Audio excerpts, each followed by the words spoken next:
Hi everyone, double A triple C PG की counselling से related 2 videos मैंने already upload कर रखी हैं। अगर आप लोगों ने वो वीडियोस नहीं देखी हैं तो मेरी इस वीडियो को देखने के बाद उन दोनों वीडियोस को जरूर एक बार गो थ्रू हो लीजिएगा। दोनों के लिंक मैं डिस्क्रिप्शन में डाल दूंगा। चलिए आज की वीडियो चालू करते हैं, कुछ इंपॉर्टेंट पॉइंट्स हम आज देखते हैं।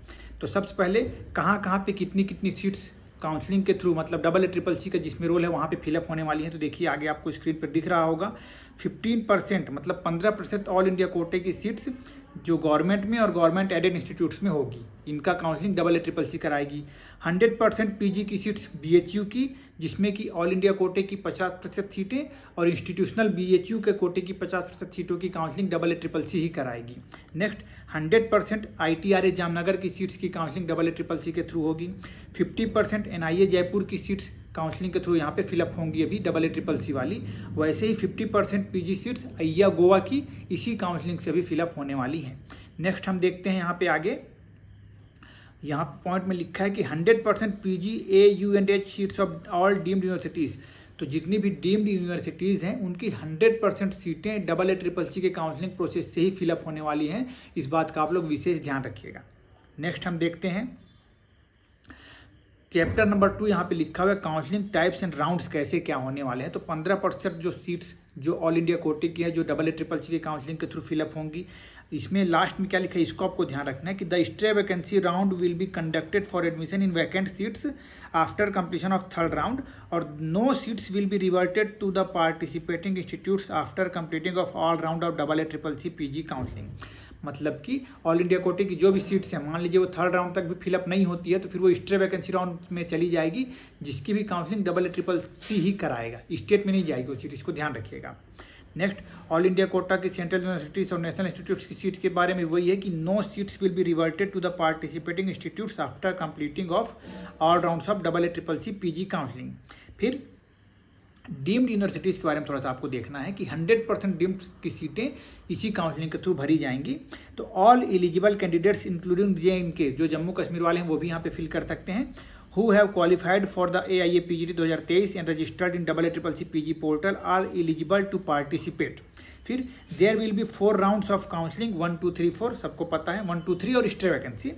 Out of 4 rounds 3 rounds will be conducted online by double A triple C. 3 round को directly double A triple C conduct करा रहा है अपने वेबसाइट के थ्रू। ठीक, the stay vacancy round shall be conducted by the respective deemed university.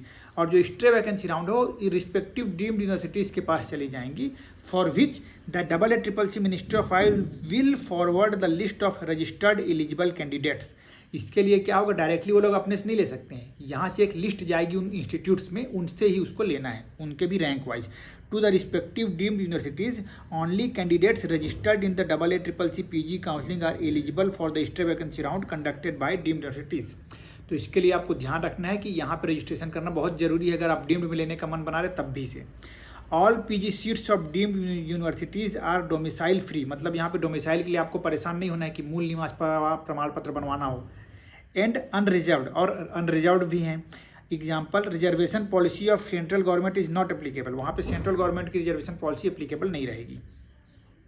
BHU के बारे में मैंने जैसे आपको बताया कि 100% सीट्स में से 50% ऑल इंडिया कोटा से भराएगी और 50% इंस्टीट्यूशनल कोटा, मतलब कि ऐसे स्टूडेंट्स जो बीएचयू से ही यूजी जिनकी हुई है, भले ही वो उत्तर प्रदेश के हैं पर अगर किसी गवर्नमेंट कॉलेज से उनका हुआ है वहाँ के, तो वो लोग बीएचयू के इंटरनल कोटा में नहीं आएंगे, इसको आप ध्यान रखिएगा। नेक्स्ट हम देख लेते हैं सीट डिस्ट्रीब्यूशन के बारे में, मैंने एक वीडियो ऑलरेडी बना रखी है, उसको आप देख सकते हैं। नेक्स्ट दिल्ली यूनिवर्सिटी वाला भी अपन देख लेते हैं कि DU के अंतर्गत कौन कौन से कॉलेजेस आएंगे। एक तो अय्या जो हमारा सबसे नेशनल इंस्टीट्यूट है जिसके बारे में सब जानते हैं, वो DU के अंतर्गत ही आता है। वहाँ की 50% seat double A triple C की कोटा से भरेगी और 50% इंस्टीट्यूशनल कोटा वाली जाएगी। फिर मतलब इंस्टीट्यूशनली DU कोटा से जाएगी। और नेक्स्ट कॉलेज है तिबिया कॉलेज जिसको आप जानते हैं, और उसके अलावा एक है नेहरू होम्योपैथी, तो ये होम्योपैथी कॉलेज के बारे में हो गया। 50% ऑल इंडिया कोटा की और 50% DU कोटा की सीट्स हो गई, इसके बारे में आपको देख लेना है। तो 50% जो सीट्स हैं इंस्टीट्यूशनल कोटा वाली ASUH PG courses under Delhi university are reserved for candidates who have completed their UG degree courses from Delhi university. जरूरी नहीं कि आप अय्या से ही पढ़े हों, DU से आप पढ़े हों। DU मतलब कि जैसे कि एक तो अय्या हो गया, दूसरा हो गया हमारा करोल बाग वाला तिबिया कॉलेज, इन दोनों कॉलेजेस से आप पढ़े हैं तो आप DU कोटा के अंतर्गत आएंगे। फिर यहाँ पे क्या लिखा हुआ है, ये इंपॉर्टेंट जो लिखा है इसको ध्यान रखना जरूरी है। The candidates who wish to apply for DU quota seat are informed that the DU quota seat will be considered for counselling through AA CCC PG portal till second round. तो Delhi university Kota की जो सीटें हैं वो second round तक ही अभी AA CCC के PG portal से भरी जाएगी। उसके बाद क्या होगा, जब DU Kota seats that remain vacant, उसके बाद भी अगर कोई सीटें खाली रह जाती हैं DU कोटा वाली, तो वो क्या होंगी सेकेंड राउंड के बाद will be forwarded to Delhi university, फिर वो दिल्ली यूनिवर्सिटी को फॉरवर्ड कर दी जाएगी। इसको आप ऐसे समझिए एग्जाम्पल के तौर पर कि जैसे अय्या में जो मान लेते हैं एग्जाम्पल पे 100 सीटें हैं, उन 100 में से 50% ऑल इंडिया कोटा से भराने वाली है और 50% DU कोटा से भराने वाली है। तो अभी आप क्या कर रहे हैं, चॉइस फिलिंग आप करते हैं और आप DU कोटा से उस अय्या को सेलेक्ट कर रहे हैं उस 50% सीट वाले में से।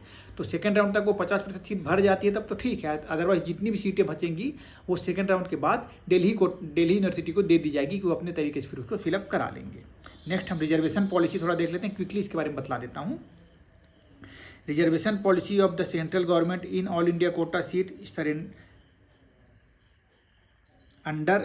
नहीं है, अंडर लिखा हुआ है। Government aided national institute central university is as follows. SC की 50% रिजर्वेशन रहेगी, ST को 7.5%, OBC NCL को 27%, नॉन क्रीमिलेयर एज पर the current updated central list of OBC। इसको आप देख सकते हैं, यहाँ पे साइट का नाम लिखा हुआ है। OBC candidate present in the state list but not covered in central list of OBC are not eligible to claim for reservation under OBC NCL।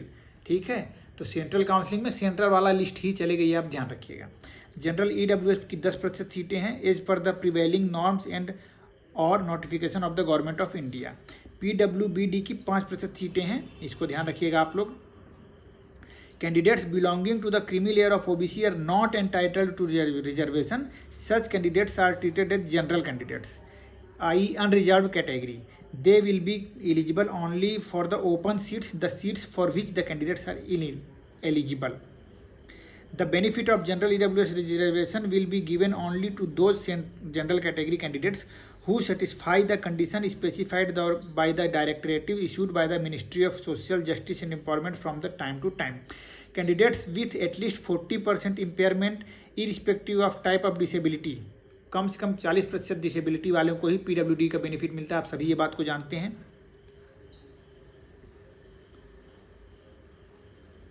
Further leprosy cured candidates who are otherwise fit to pursue the courses are also included in this category.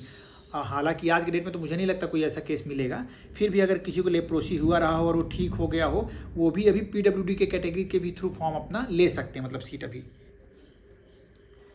Annexure जो यहाँ पे लिखा हुआ, मैंने इसके लिए already एक video बना रखी है, उसको आप देख सकते हैं। अभी हम जब नेक्स्ट वीडियोज़ में डॉक्यूमेंट्स की लिस्ट देखेंगे तो वहाँ मैं आपको जरूर एक बार वापस से दिखला दूंगा।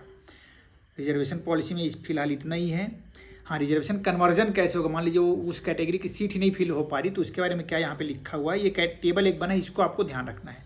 इससे होगा कि कन्वर्जन कैटेगरी क्या, ST क्या होगा, कैटेगरी ST PWD की पहले ST में कन्वर्ट होगी, SC PWD की SC में कन्वर्ट होगी, UR PWD की UR में कन्वर्ट हो जाएगी, OBC PWD की OBC में कन्वर्ट होगी। मतलब कि जितनी भी PWD की उस कैटेगरी की सीटें वो उस कैटेगरी के ही नॉर्मल मतलब जनरल वाले बच्चों के लिए कन्वर्ट हो जाएगी। उसके बाद क्या होगा, जनरल EWS PWD की सीटें जनरल EWS में कन्वर्ट हो जाएंगी, फिर ST की सीट SC में कन्वर्ट होगी, SC की सीट UR में कन्वर्ट होगी, जनरल EWS की सीट भी UR में कन्वर्ट होगी, और NRI वाली जो सीट्स रहती हैं वो UR में कन्वर्ट होगी। Only if the institute request for conversion, वो तभी होगा जब इंस्टीट्यूट कन्वर्जन के लिए रिक्वेस्ट करेगी तब।